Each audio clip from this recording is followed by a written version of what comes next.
Casey McCollum. Hello. Hi, how are you? It's so pretty in here. Yeah, it's that time of year. Oh, well, we got to talk about poinsettias because you've got so many different varieties. They're just stunning. Yeah, so we've got over 5,000 poinsettias that we grew this year in the greenhouse. You know, we've got a fair amount still left in here, but some have gone out the door obviously already. Okay, so let's backtrack a second. You plant 5,000 of them? We plant about 7,000. So depending on the size of the plant, they may get like our 6-inch here, they would get, you know, 1 plant per pot. But when you get up to like that big 10-inch white one over there, those are going to get almost 4 actual individual poinsettias will get planted to make that one larger plant. That's so many. Yeah.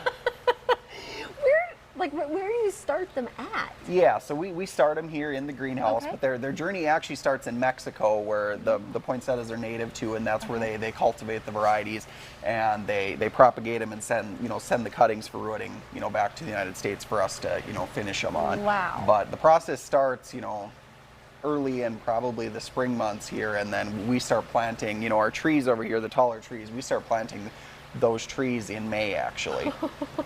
To get them up to size. Well, this has been a long journey, but they are beautiful. You've got a lot of different colors and like mixing colors happening. Yes. Yeah, so the great thing about genetics is there's been tons of improvements in poinsettia genetics over the year to get just some beautiful colors, different sizes, different variations. This one right here, this is called Rose Punch. This has been a real big hitter here at the garden center, and this is a new hybrid. It's half poinsettia, and then it's half of another euphorbia species that they do to get that. And then that sparkling rose over there that you like. Yes, that was my favorite. I wanted to grab this That's one. a novelty color from this same Poinsettia family. Poinsettia? And these are new within the last few years with just outstanding, beautiful, vibrant colors. So a little bit of care for these, like they're thirsty, right? Like give them lots of water? Yeah, so the trick on poinsettias is you don't want to overwater them because you can rot the roots on them, but at the same time, if they get too dry, you will drop some leaves on them too. So it's keeping some moisture in there, but not soggy. So like, would you like stick your finger in to see how wet it is? Yeah, that, or like you can feel at the bottom of the pot if it starts getting dry at the bottom drain That's holes. when it's That's a time? good time to say, okay, we need to water this before it starts wilting. Okay, and then do you like bottom water it, top water it? Either or is fine. Either or, just give it some water. Yeah.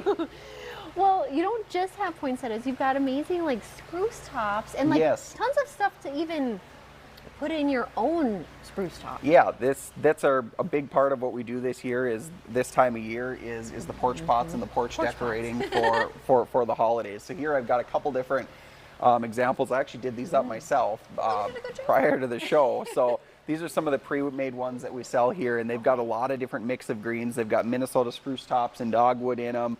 We've got this beautiful Port Orford cedar, long needle princess pine, and even some noble fir in there. So you get all these different textures and of the greens, and we combine them all together from all over the country depending on where they grow from, and we get these beautiful arrangements, and we do a lot of them, and the customers love them. It's something to extend the spring season or the summer season when your pots are done. Maybe you're done, you've thrown your mums away for the season. Well, you've got something else to kind of carry those pots through the winter months all the way till spring. They'll stay green all the way up until spring thaw. For sure. So like if you're gonna put this outside, do you get them wet and then they freeze? Yeah, so right now we know that the temperatures are pretty cold, so we're not too worried about needing to water them because we're past that point. So they've got some moisture in there, everything will freeze in there solid, and you just set them and forget them until spring.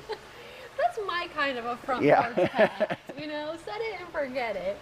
But you also have like wreaths, and you just, it is like so festive in here. Yeah, plus wreaths, garland. So if people want to purchase like a spruce top basket or anything like that, do they call ahead? No, we've got, just stop in? Yeah, they can just stop in. So we've got some basic pots that just have the greens in them, and they can pick out their own decorations and decorate it at home. They can buy just the bare greens and stick them into their pot at home, or we have these arrangements that are ready to go, ready to sell. Well, this is just making me so happy and ready for the holidays. Yes. Thanks so much for chatting with me today, Casey. Thanks, you too. Stay tuned for more North Dakota Today.